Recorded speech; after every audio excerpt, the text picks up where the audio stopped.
Gimana kabarnya? Oke, melanjutkan yang kemarin ya. Kita kan ngomongin tentang nopimal ya, tentang honorific gitu. Kosakata yang dipakai untuk orang-orang yang kita hormati gitu. Jadi ada yang ditinggikan. Nah, rumusnya itu kita kembali rumus yang kemarin yaitu dikasih sisipan shi. Misalnya kata aslinya gada dikasih sisipan shi. Shi sama dengan gashida. Oke, untuk beberapa kata tinggal kayak gini, untuk beberapa kata ada juga yang berubah. Nah, sekarang kita mulai aja ya berarti. Nah, di sini gak ada gashida. Boda berarti boshida. Manada, manashida.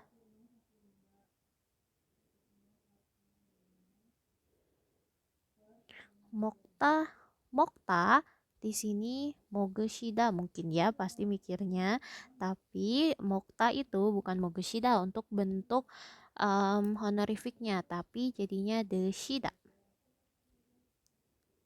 Nah, terus ikta ilgushida.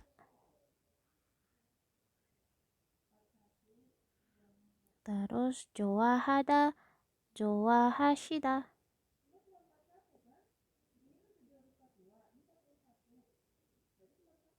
Malhada malhashida.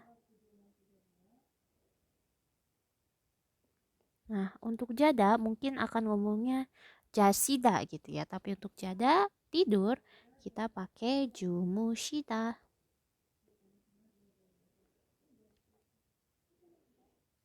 Sudah. Oh, cukta. Cukta itu artinya mati ya. Karena ngomong mati ke orang kan gak sopan. Jadi kita pakai kata meninggal atau wafat. Itu dalam bahasa Korea adalah doragashida.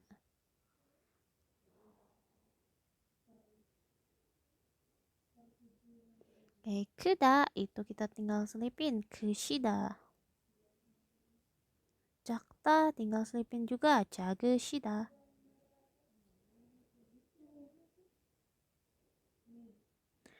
Nah, untuk ita, kenapa di sininya ada dua? Karena dia bisa ada dua. Misalnya, ita yang pertama pasti akan mikirnya isushida. Kayak gini bisa, atau bisa juga geshida. Nah, nanti kita bahas lagi ya. Terus opta sama kayak ita, opsushida. Dan juga angeshida. Karena kebalikan dari ada, kebalikan dari sini ya.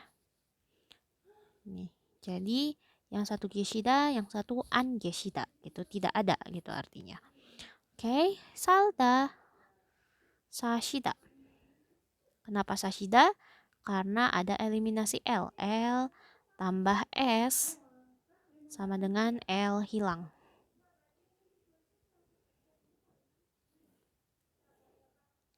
L hilang, oke. Oke, selanjutnya ada palda. Palda itu artinya menjual ya. Palda itu menjual. Nah, ini ada L lagi kayak ini. Salda, palda. Jadi Pashida. Nah, gimana? Gampang kan? Nah, selanjutnya saya mau ajarin kalau ini dibentuk useo bentuk aoyo jadinya kayak gimana ya. Kalau misalkan gashida tambah biomida, karena kan gini aja masih belum sopan ya kalau ngomong langsung. Jadi gashimida. Dan seterusnya. Nah, tapi ada yang bukan juga. Kalau ini jadinya gaseo. Kalau bentuk aoyo ya. Terus ini jadinya manaseo. Terus boseo. Dan seterusnya. Gitu. Nah, untuk deshida ya jadinya deseo gitu. Ya, silahkan makan kimchinya. Kimchi를 드세요 gitu. Makanya kita kalau misalkan mau makan juga suka bilang selain 잘 먹겠습니다, kalau kita mau bilang selamat menikmati, itu kita bisa bilang 맛있게 드세요. 맛있게 드세요. Gitu. Oke. Nah, oke, ini tadi untuk tentang grammar shida ya, untuk nopimalnya. Nah, tapi tadi baru kata kerja sama kata sifat. Nah, sekarang ada juga kata benda.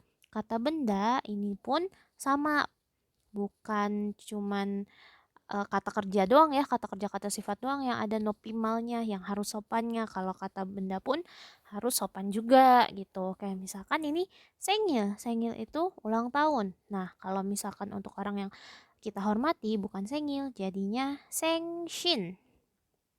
Sengshin. 어제는 어머니의 생신이었습니다. Kemarin adalah hari ulang tahun ibu. Karena ibu di sini sebagai sosok yang kita hormati, jadinya sengshin.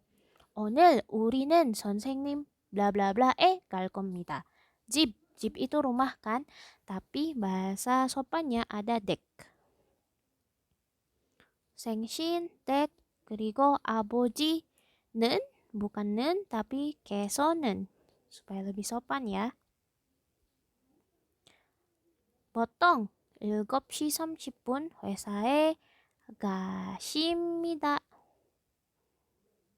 Atau boleh juga gaseyo. Selanjutnya harmonika. Kalau nen tadi kesonen, kalau ga tinggal keso aja. Nah ini dia nggak peduli dia konsonan, dia vokal keso aja. 선물을 주다. 주다 ini kata kerja artinya memberi. Jadi bentuk itunya, bentuk halusnya, bentuk hormatnya adalah derida. Jadinya derimida. 할머니께서 선물을 드립니다. atau 드려요. Oke, ini 할아버지께서는 지금 미국에 계세요. 계십니다. 계세요. Nah, sampai sini. Nah, saya mau jelasin juga kenapa sih ini ada obsesida, ada isesida. Nah, ini tuh bisa kalau untuk keberadaan orang itu kita lebih sering pakainya angesida sama gesida. Antara misalkan di rumah ada nenek gak ya? 혹시 집에서 할머니가 계세요? gitu. Atau 할머니께서 계세요? gitu. Nah, tapi kalau misalkan kita mau nanya nih, kalau nenek punya kucing nggak? 할머니께서 bukan 고양이 계시다 ya. 할머니께서 고양이 고 미안. 고양이가 있으세요? supaya lebih sopan gitu contohnya. Oke deh. Nah, karena ini Sam baru jelasin sampai nomor 5, sisanya nomor 6, 7, 8 coba dikerjain sama Selin ya. Selain itu, coba juga untuk ubah kalimat ini. Untuk ubah kalimat yang ada di garis bawah ini jadi kalimat hormat. Oke, sampai ketemu di minggu depan, Selin. Annyeong.